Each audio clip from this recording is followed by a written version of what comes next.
All 9 Oscar films have been nominated now for Best Picture, but there's something strange about them this year. They all have con themes, as in con artists. Let's look at these. American Hustle pits a brilliant con man against the FBI, where Jennifer Lawrence may see lightning strike twice again, giving her another gold man for her collection. Well, let's see if any of these other ones have con men or operators in them. The Dallas Buyers Club features a hustler, a real operator, Matthew McConaughey. He changes his ways after being diagnosed with AIDS, prompting him to hustle for the health care needs of fellow AIDS patients. Her is another movie about an operator, except this time it's an artificial intelligence computer operating system named Samantha. But is she conning her man for the good or for evil? Gravity is a film about, I'd say 98% of that film was Sandra Bullock and George Clooney just floating around in space. But the con comes down when Clooney's character ultimately has to decide who lives, Clooney or Bullock. And he gives the great con, except, well, I don't want to be a plot spoiler. You'll see who ends up living after his so-called con.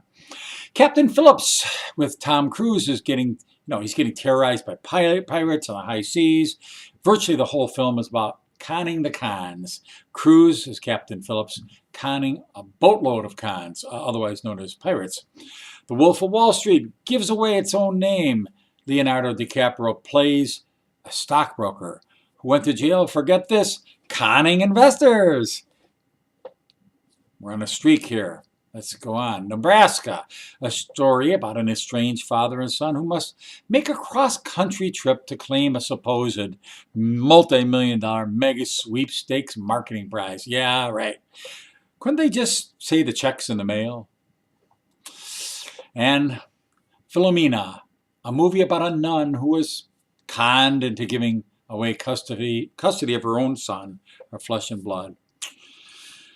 And finally, number nine, 12 Years a Slave with Steve McQueen, a free black man from New York who is, you guessed it, conned, abducted, and sold into slavery. I guess I really never realized how much of a con artist industry Hollywood was. Deceit, treachery, con after con after con. And I'm just talking about the financial side, otherwise known as Hollywood accounting.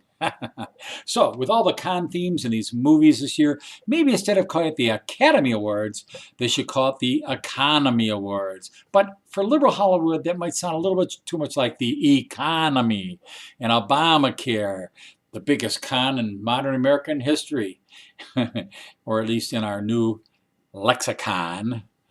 Obamacon, maybe it should be called.